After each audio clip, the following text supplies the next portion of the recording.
好，大家好啊！歡迎大家嚟到天道書樓呢個攤位咧，參加我哋呢個全人健康講座喎。咁呢個講座咧係由環球天道傳基協會同埋亞洲神經精神藥物醫學會嚟到合辦嘅。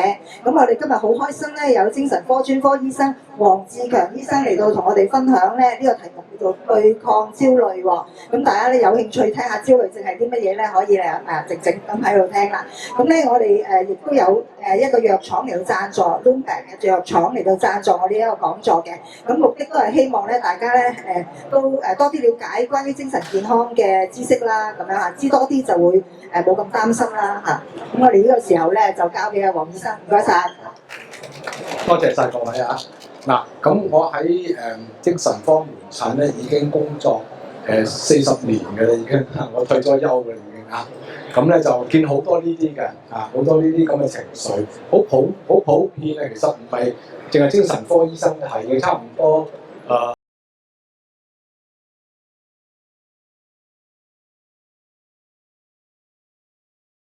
唔係頭先我講嗰啲啊，譬如腫瘤科啦、心臟科啦等等啊，好多嘅病人都有呢啲咁嘅情況。講真，其實壓力同埋焦慮咧，差唔多每一個人都經歷過嘅喎。啊，咁問題係即係幾嚴重，同埋係咪真係要睇醫生咧？嗰個關鍵啊。咁我哋亞洲嘅即係。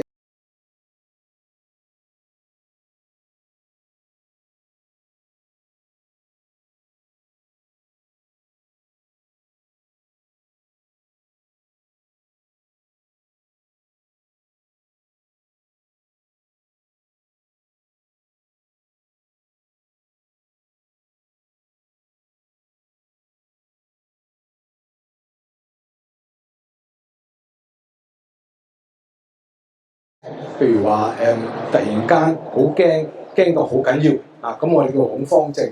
而家嗰種恐慌咧，係同某一種嘅場合，譬如話我好似而家咁樣坐喺度做演講，咁我就好驚啦。咁呢啲咧我就叫社交恐懼，或者係困喺一個密籠嘅地方，譬如困 lift，咁咧就叫做一種叫 agoraphobia 或者係 claustrophobia，係一種嘅廣場恐懼。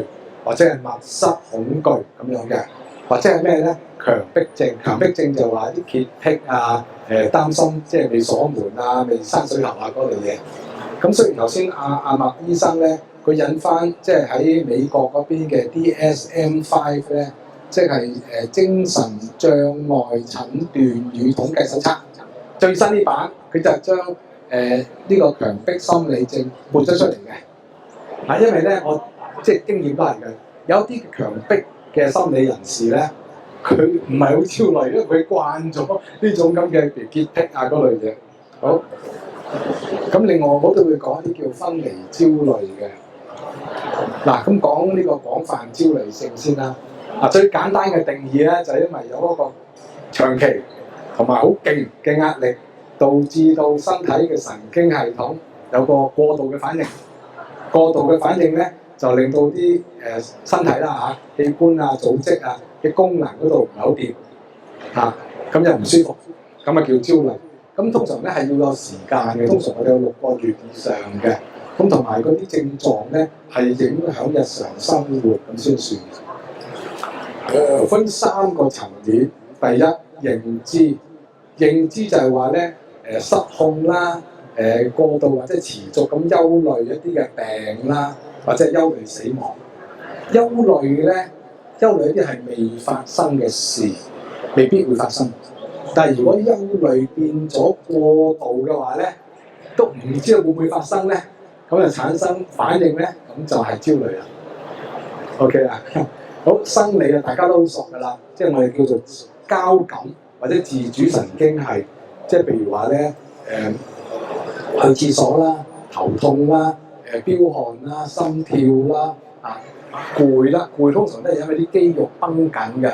其實包含頭痛，因為點解我哋會即係我哋叫焦慮啦、緊張性嘅頭痛，就因為嗰啲頭皮繃緊咗。咁繃緊亦都有個呼吸困難咁嘅反應嘅，即係透唔到氣，亦都瞓唔着嘅。呢個係生理啦。咁行為就係咩咧？去到即係頭先我講嘅強迫嗰個啦，就係好擔心，咁啊一味問其他人我咁樣得唔得㗎？或者係問醫生我有冇生 cancer 㗎？咁呢種疑病嘅啊。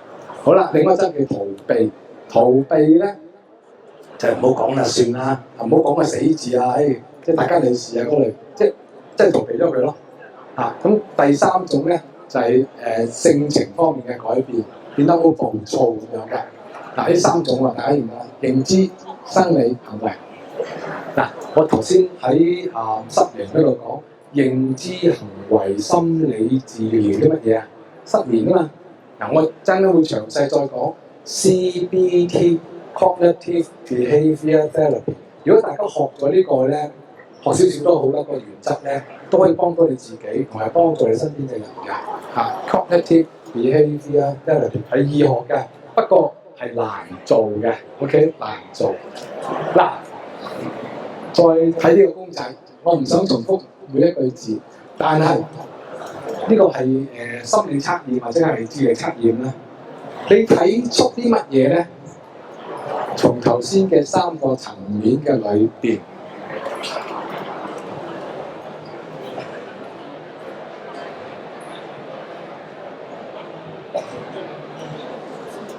我俾嘅貼士咧，焦慮症啦嘅症狀就係咁樣嘅一紮嘢嘅。呢個擺法咧就雜亂無章嘅，但係我想大家睇出個譜，個譜係乜嘢咧？睇唔睇到啊？我俾嘅貼士咧，顏色有幾多種色啊？3種色。好啦，紅色就容易睇啦，係咪啊？紅色通常係啲身體嘅症狀嚟嘅。咁藍色咧係啲心理嘅認知方面嘅。咁綠色咧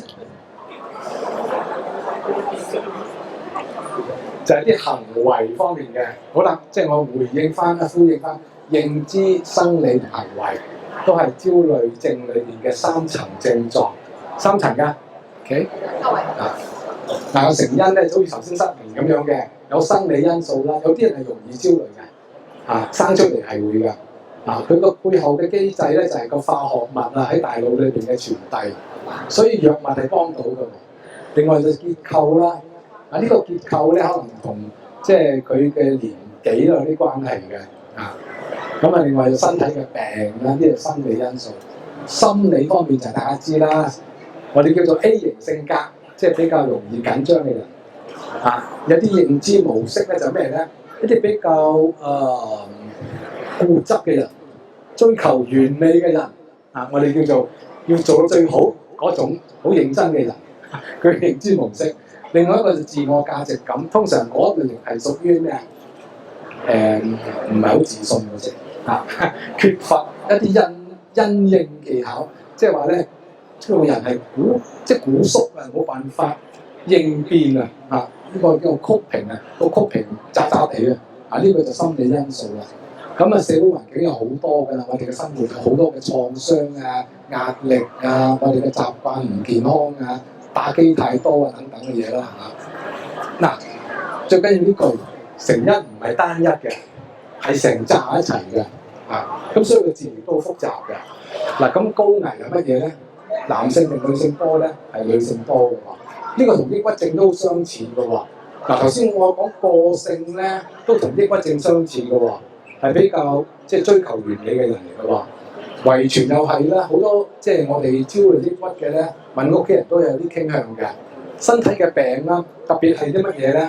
即係甲狀腺亢進嗰啲即係會好容易飆汗啊、緊張啊嗰啲咯。其實呢個籠統講，所有嘅身體嘅病令到個人覺得好慘，咁佢都會焦慮㗎啦。酒精藥物咧，呢個即係不能忽略㗎。頭先我講安眠藥，安眠藥食得耐咧，如果停用咧，就會好焦慮嘅，瞓唔着，不得已日頭都好辛苦。飲酒又係一樣嘅壓力。咁經歷創傷啊，呢個我哋叫做創傷後遺症啊。咁講啲複雜啲嘅嘢啦。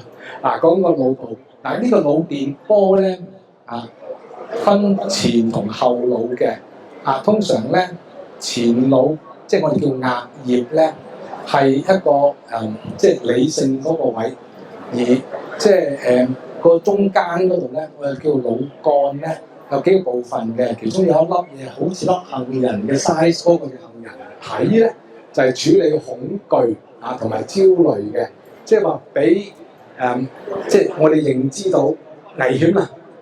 咁咧，我哋知道咩叫 fight、flight 同埋 freeze 係即係人類作為動物嘅一種啦，面對我哋生存嘅危機嘅反應嚟嘅。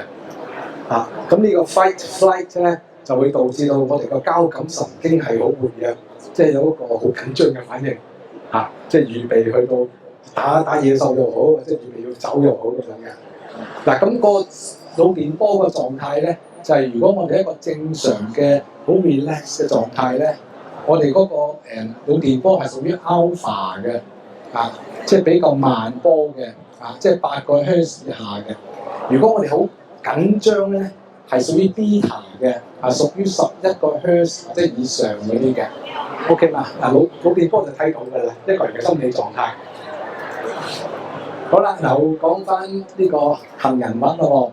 杏仁核當即係意識到危險，就會產生一個叫海馬回嘅，即係將呢個情緒記喺我哋嘅腦海個裏邊，成為咗我哋嘅一部分。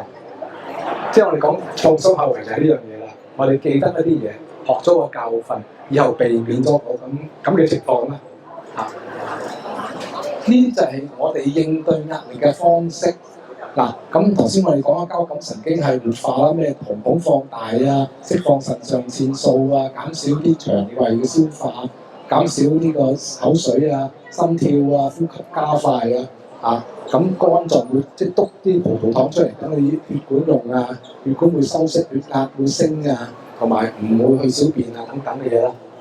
呢個就係 fight 同埋 flight 嘅反應啦。好，我哋講一啲情緒方面嘅治療咯喎。我哋又再講一次啦。喺焦慮症嘅治療 first line 同頭先講失眠一樣，係盡量係唔用藥，用嘅話就用嗰啲最安全嘅藥，最簡單咁講。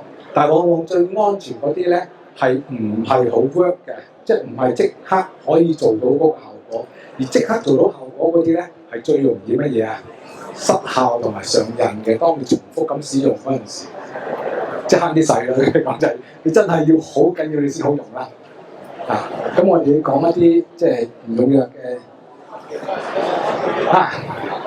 呢個實習，大家有得做。坐舒服啲兩隻腳即係唔好翹啦，平放咁樣，咁挨住個椅背啦。大家做唔做到啊？做到嘅，做到啦。好，唔使一定眯埋眼嘅，咁就輕輕咁樣擺，另外一隻手擺喺個腹部，咁你做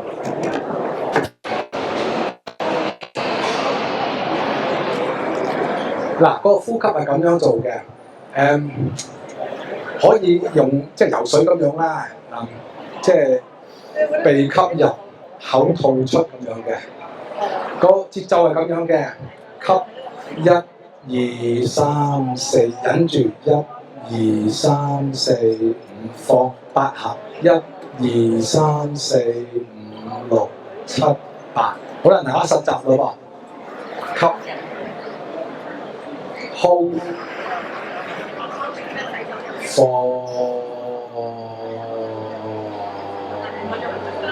當你感受到咧個肚皮咧慢慢咁樣向後縮嗰陣時咧，你會進入一種咧，即係喺醫學上面叫 coherence 嘅狀態。呢個狀態咧，我成日都做嘅我太太就知啦，即係度血壓。咁我度血我冇血壓高嘅，不過我有時冇血壓高，有時啫喎。但係我哋知道度血壓咧係度一個叫基礎血壓呢樣嘢嘅，大家知唔知啊？即係你嘅血壓可以由110上壓去到150都得嘅喎，160都得嘅喎，視乎你嘅狀態啫喎。你運動你緊張咪高咯。頭先我講咗啦，交感神經係啊嘛。咁你嘅下壓都係嘅喎，下邊可以60幾嘅喎，一路升到90幾都得嘅喎。但係有啲位你唔過得嘅喎，嗰啲叫危險嘅位啦，咩180、100啊嗰啲係危險位嚟㗎啦。大家知唔知啊？特別係乜嘢咧？去廁所嗰陣時啊，即係便秘嗰陣時，千祈唔好谷啊，谷到咩啊？爆血管咯，真係唔好教嗰啲嘢，即係最唔好便秘啊！即係運動都係啊，你血壓高嗰下你唔好做運動啊，反而要做一啲鬆弛你自己嘅方法。嗱，當你反覆咁做嗰陣時咧，你個腦部會學到㗎，即係話咧，即係唔係要做好耐，譬如話做2-3分鐘。啊，大家知道你嘅智能裝置咧係有教呢啲嘢㗎嘛？有呼吸呢樣嘢㗎，大家知唔知呢啲功能裏面啊？你有冇做㗎？咁得閒咯。嗱，幫到㗎，因為咧，其中我哋講咧，健康嘅4大支柱係乜嘢啊？飲食、運動、睡眠同減壓啊！減壓，我而家就講減壓嘅東西啦，而家就講緊。嗱，我哋講好多種嘅焦慮，咩廣泛焦慮啊等等嘅焦慮咧，都係用最基本就係呼吸練習。另外一個咧，可以即係大家示範下嘅，揸緊嘅拳頭，起碼 hold 住，譬如話10秒鐘，咁跟住咧就慢慢咁放，即係當然係即係托住啦，咁樣一種你感受到咧一種暖流，即係嗰啲血啦翻去當你撳住個拳頭嗰下咧，咁血唔到㗎啦，因為血管收縮咗㗎啦嘛 ，OK 嘛？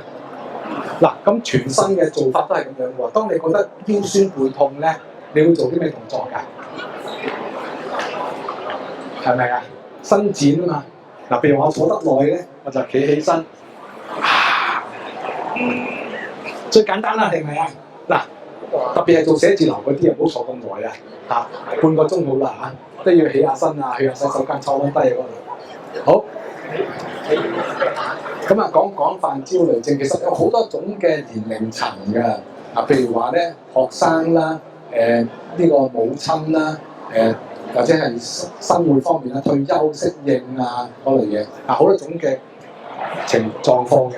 嗱，我哋講翻即係醫學啦，咩類型嘅焦慮症喺乜嘢嘅人生階段出現啦？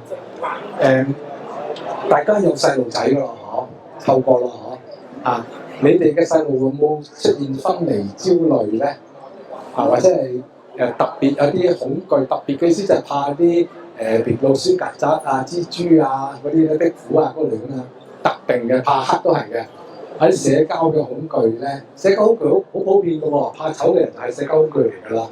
咁另外就廣場恐懼啊、強迫症啊、創傷係咪一定要創傷先得㗎？冇創傷經歷唔可以創傷壓力㗎。另外一啲叫驚恐，頭先我講突然間會好唔舒服，好似想死咁樣嘅感覺。呢種咁嘅即係驚恐咧，係同抑鬱有關係嘅，即係傾訴嗰個幫到好多嘅。跟住就廣泛嘅恐懼症咁樣。睇個年齡嘅分佈睇到，多數都係成年人之後嘅，但係有啲係喺小朋友個階段。我哋講小朋友先。呢個就係佢嗰個咩類型嘅即係焦慮啦。最多其實都係廣泛嗰啲多啦，係女性多啲啦。有冇試過湊你嘅仔女即係開始翻 nursery 啊？即係想當年啊！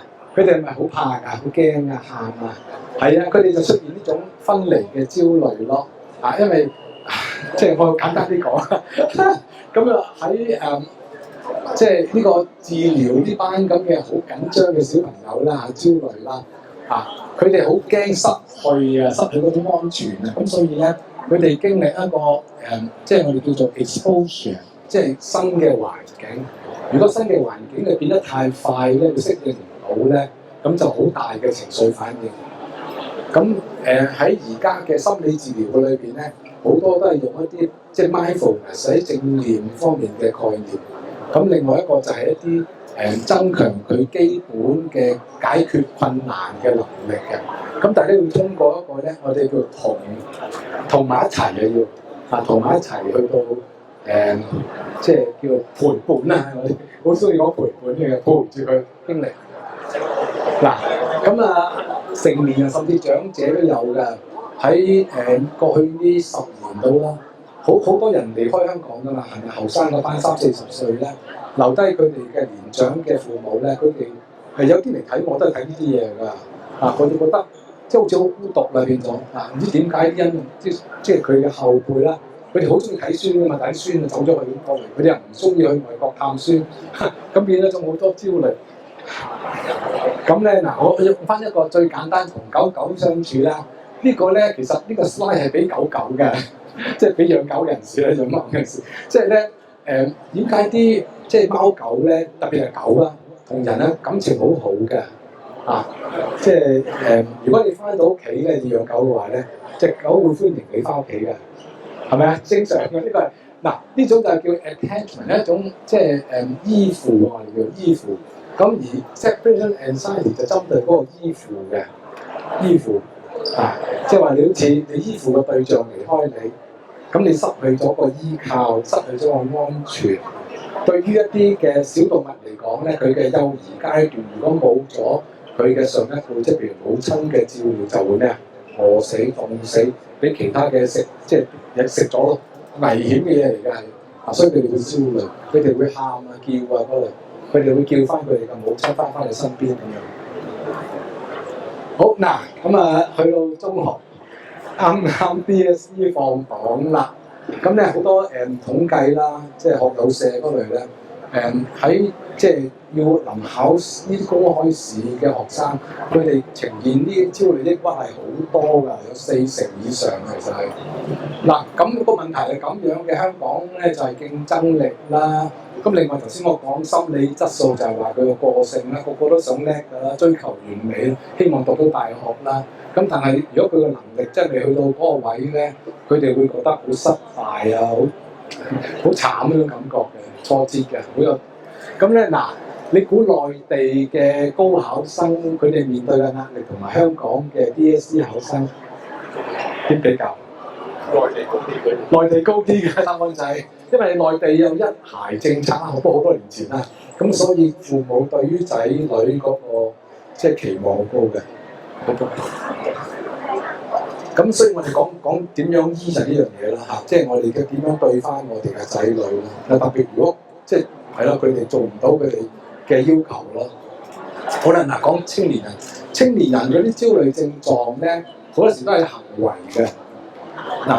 行為譬如話咧，即係佢瞓覺嗰個時間改變啊，慢慢會變得似咩啊？你見過呢啲隱青未啊？佢日頭瞓覺，佢夜晚做咩嘅？夜晚打機，佢玩咩 game 嘅？你知唔知啊 ？online 嘅，即係同埋一班唔瞓覺嘅人一齊玩嘅。即係成一個文化啦，變咗。咁佢哋逃避㗎，佢哋唔交功課、唔返學嘅嗰類嘢㗎。即係佢哋斷絕同現實，因為佢哋知道自己失敗咯。咁佢哋亦都有啲變咗有啲身體不適嘅。喺精神科有一啲叫 school refusal 拒絕返學嘅喎。特別喺咧轉接，譬如話幼稚園升小學、小學升中學、中學升大學嗰啲位嘅，或者係大學生畢業出嚟咧，就變咗唔返工咯，因為佢哋唔想面對嗰啲壓力即係變咗廢，個好難聽啊！呢個字廢青嘅字咯，廢咗躺平咗啦，好聽啲叫躺平。即係因為即係就業困難啊！你唔打大圍咁樣啊！好啦，咁佢內心就係好多焦慮咯，其實佢哋亦都飲食有啲改變啦，有啲特別女仔變咗黐肥咯，用食物去到安慰佢自己無望同埋絕望變咗抑鬱。我喺睇焦慮咧，好多都係抑鬱一齊嘅。咁講恐懼，另一樣嘢嚟㗎啦。恐懼症即係嗰種症狀其實好似身體病，好似心臟病，好似中風，好似你講過心臟、神經，仲有似乜嘢啊？呼吸，即係似哮喘，或者似即係腸胃失控，即係失禁，好核突嘅呢啲，即係各種嘅器官系統出現一啲好危急嘅咁嘅病變咯，恐懼症，但係好短時間嘅啫，半個鐘到嘅啫，唔係時時出現嘅，突然間出現嘅。睇下咩情況嗱，我有啲病人咧就係、即係要搭長途車啦。嗱，譬如我喺東區醫院工作啦，以前咁嗰啲人喺柴灣啊、小西灣住咧，就要搭巴士去東朗過海。嗱，喺東朗咧就係一種好廣闊嘅環境，但係你落唔到車嘅。如果你突然間肚痛係會乜嘢咧？係好辛苦啦，即係你會學到真係去清咗廁所先上車。嗱，呢個緊要啊！但係佢慢慢會覺得自己失控，唔敢即係翻工都揀咁遠嘅地方。第二就要過海，海底隧道就成為咗佢嘅障礙啦，因為又係走唔甩嘅，無可逃避啊！咁某方面嚟講咧，而家地鐵咧就幫到咧，佢哋嘅站有啲站係有廁所嘅，咁嚟亦都揾啲職員幫到手嘅。啊，呢幫到喎，幫到呢部分嘅人士咯。嗱，咁恐慌症點樣醫咧？嗱，咁佢一定要有呢啲身體症狀，起碼有4種。嗱，咁另外嗰個自救嘅方法咧，又頭先我講嗰啲啦。佢睇完醫生，通常急症㗎啦，急症室醫生同佢做好多檢查，咩心電圖啊、抽血啊咁樣，乜都正常嘅。即係做 CT 啊、咩 X-ray 乜都正常。咁你就話俾你聽，你冇病嘅。咁個人就會佢學到一樣嘢就係話，當佢最慘嗰下嚟到急症室，佢完全好翻，其實中間係咪要幾個鐘頭啦？係咪？有2個鐘咧，起碼都。咁佢好翻喎，坐喺度嗰陣時好翻喎，咁佢知道自己原來真係冇病。OK 嘛？咁佢知道冇病，佢就開始揾自救嘅方法咯。其中咧頭先我哋講嗰啲非藥物嘅方法咧，就係深呼吸啊、咩肌肉鬆弛啊嗰類嘢咧，幫唔到，即係佢最危急個階段嘅喎，幫唔到嘅喎。咁我哋用啲藥物嘅方法咧，就係即係避免，即係預防啊佢出現嘅。最常見嘅預防方法咧，就係用一啲血清素，用一啲比較低劑量血清素就得㗎。咁至於佢發一啲咁嘅急症嗰陣時咧，我哋會開一啲頭先我哋講啲會上癮嘅嗰啲叫 benzodiazepine 嘅鎮定劑，嗰啲短期食 OK 嘅。我有啲咧病人佢怕搭飛機嘅話，打棚咪搭飛機，搭長途機入嚟驚咩咧？中間機程裏邊有啲咩意外啊嗰類嘢啊嘛，有啲人驚好驚㗎，唔敢㗎，唔敢上機。咁我咪開啲藥俾佢咯，俾佢上機用嘅，食一粒嗰啲攞機冇事㗎啦。好嗱，嗰個頭先講翻呢個恐慌症啦，佢舒緩情緒嘅方法啦。咁咧其中咧講個放鬆，另外咧嗰個叫轉移注意力，即係話佢感受到個心搏想跳出嚟嘅感覺，佢將嗰個注意力嘗試轉移，唔容易㗎。另外咧，即係要一個安全嘅地方啦，即係譬如話佢揸緊車㗎，最麻煩揸緊車嗰啲要停一部車㗎，喺路肩等人救嗰類嘢咯。咁另外啦，即係當佢好翻之後咧，佢要話翻俾自己聽嘅。其實頭先咧，我係因為腦部嗰啲血清素運作失常，引致到呢個咁嘅反應嘅啫。不過唔係時時都發生嘅。如果發生嘅話，唔使驚，我可以咁樣做，咁樣做 ，OK 嘛？預防到嘅。我經驗就係咧，我用咗藥之後，好多病人都好翻晒嘅。好，講翻藥咯喎，有 benzodiazepines 啦，抗抑鬱，頭先我講嘅血清素啦，同埋一啲叫做beta block，beta block 咧就係話即係減低血壓、心跳嗰類，呢啲係血壓藥嚟㗎，血壓藥嚟㗎，咁又係啦。呢兩種咧係一啲叫做治標嘅啫，呢一隻就比較治本嘅，抗抑鬱就係治本嘅。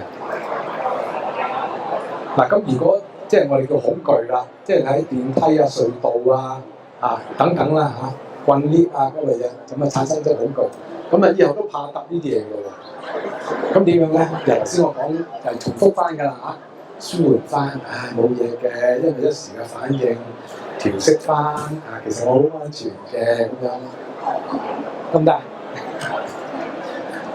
嗱，恐慌症嘅成因頭先同恐懼症一樣嘅啫，有遺傳、有神經傳導嘅失衡、腦部嘅結構、心理嘅因素。頭先我講嗰啲個性啦、AAA 型嗰啲啦，比較神經質嘅人啦，同埋一啲好心急嘅人啦，要叻認叻，但其實佢就唔真係好叻嗰啲啦。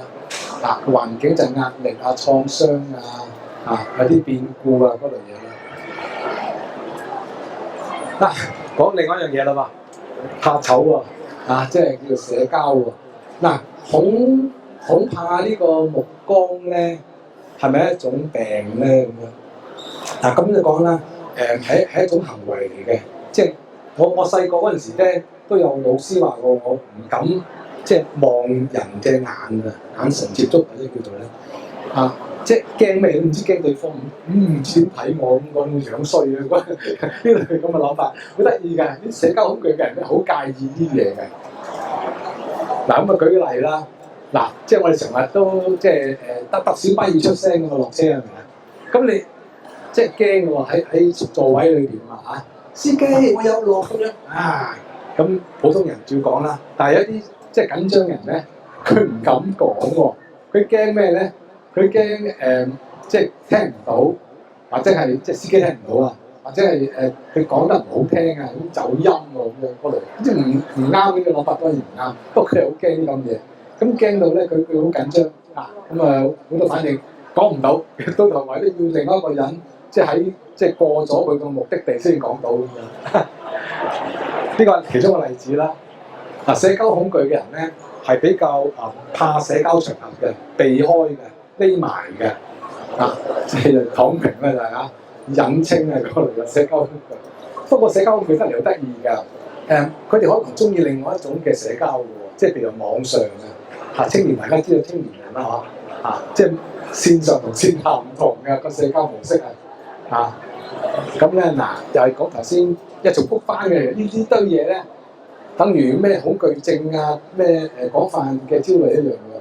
我哋嘅大腦結構咧受血清素嗰個即係平衡影響嘅，我哋嘅性格即係點影響我哋睇事物我哋嘅生活有啲唔開心嘅經歷好大嘅壓力嗰類，咁而背後咧就係呢堆嘢啦，即係我哋嘅遺傳啦，我哋嘅父母點樣即係童年點樣照顧我哋，令到我哋產生咁嘅性格啦咁同埋一個就係叫人文因素咧，呢個咧就睇地方嘅，即係佢嗰個文化嘅。喺西方咧就會比較共融一啲嘅即係我哋嘅東方文化咧係比較收埋嘅情緒嘅，係嘛？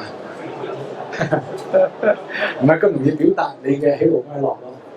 咁治療方向咧又係講翻呢樣嘢啦。心理治療就係認知行為嘅幫助咧患者即係判別到自己有一啲叫負面嘅思維咁樣。另外一個行為治療咧，就係叫佢逐步咁樣面對一啲產生即係佢嘅焦慮反應嘅即係嘅環境個壓力好藥物頭先講抗血即係抑鬱血清素啦另外頭先醫佢急症就係佢嗰個焦慮嘅反應。呢個藥物治療我值得講嘅，大家聽過雞尾酒未雞尾酒係俾一啲咧特別係喺社交場合感到焦慮嘅人飲嘅，大家知唔知呢樣嘢㗎？原本係有呢個作用㗎，即係飲咗2杯之後呢個人輕鬆啲，咁同人 friend 啲，亂咁講嘢都得，好無咯，係咪可以㗎喎酒本身就係一個藥嚟㗎嘛。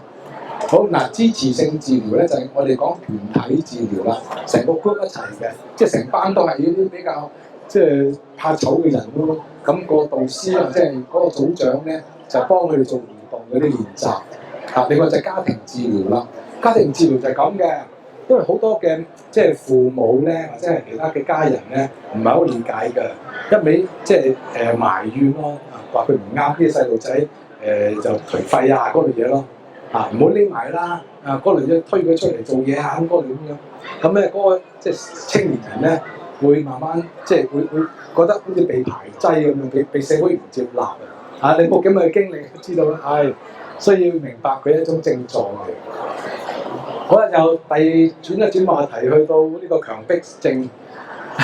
強迫症好常見嘅，都係好常見。個原因同頭先嗰堆嘢都差唔多，不過佢嘅表達方式咧就係、即係有個強迫心理，即係重複咁諗，擔心。行為方面咧就係、重複嘅，又係洗手啊，擺啲位啊，整齊啊嗰類嘢啊。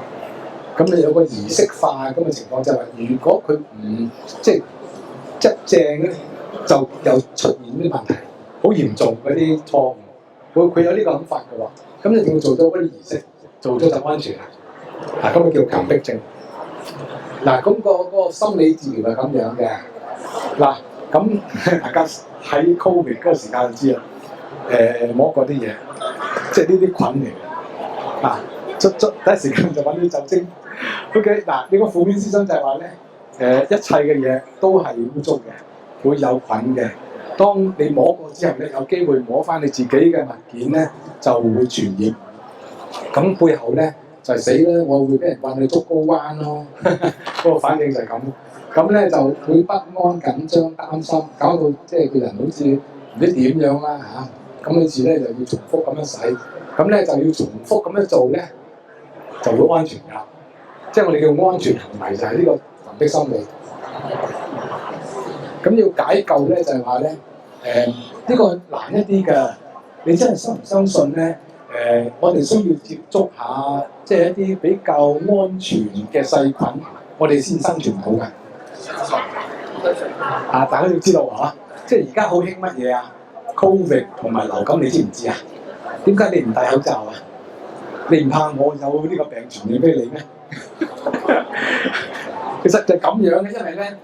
我自己喺呢個叫做重新命名啊、歸因啊，或者係叫聚焦同埋評價嗰個循環。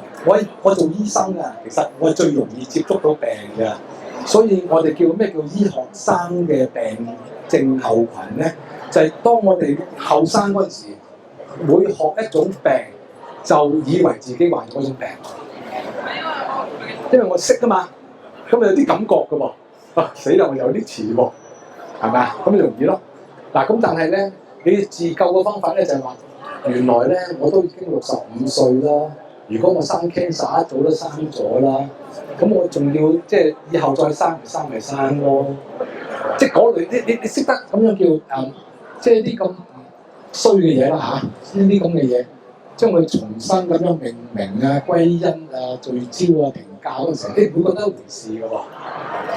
明我意思嘛？嗱，當然咁樣嘅，做醫生我哋有醫德嘅，我哋唔希望即係從一個病人有隻傳染隻菌傳俾另一個病人，所以要戴口罩喺醫院裏邊啊、clinic裏邊。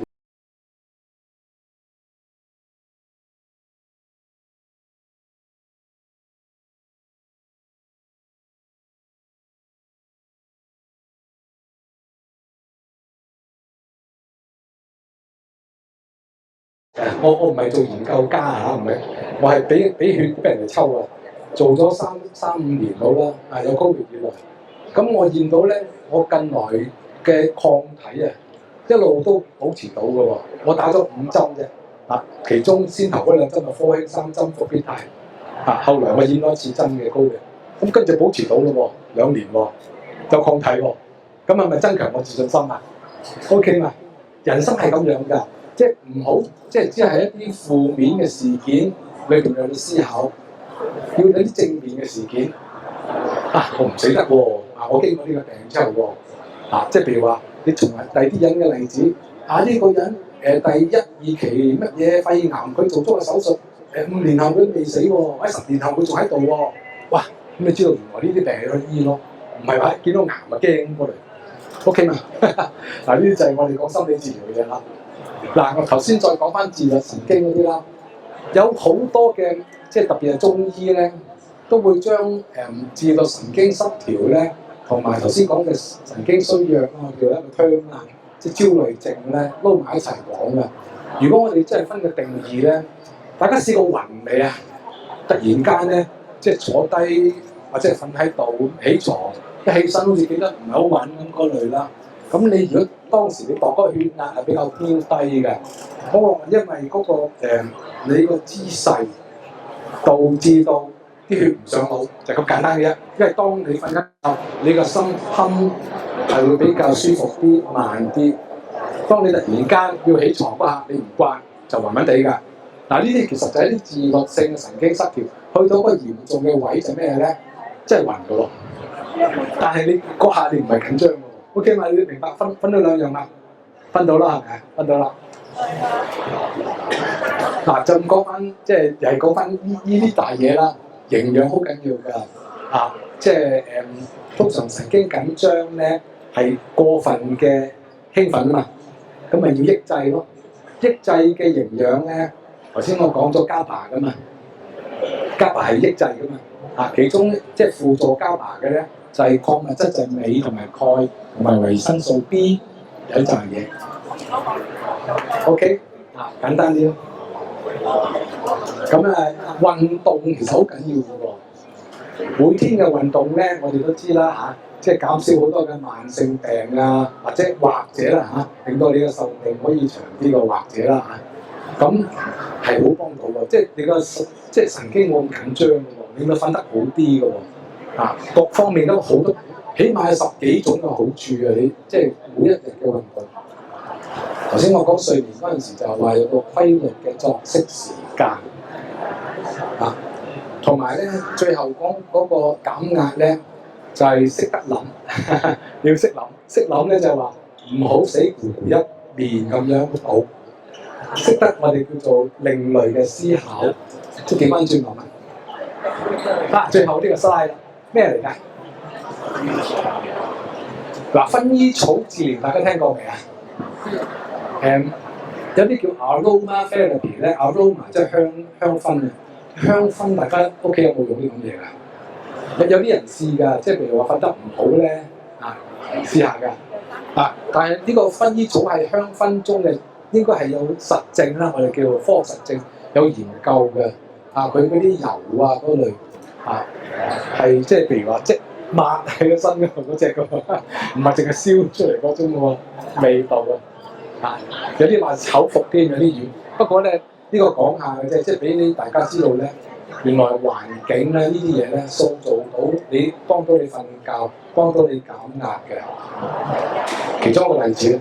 好啦，問題啦。好，我哋多謝黃醫生先俾個掌聲嚇。咁又睇下大家有冇一啲嘅問題，關於頭先講焦慮。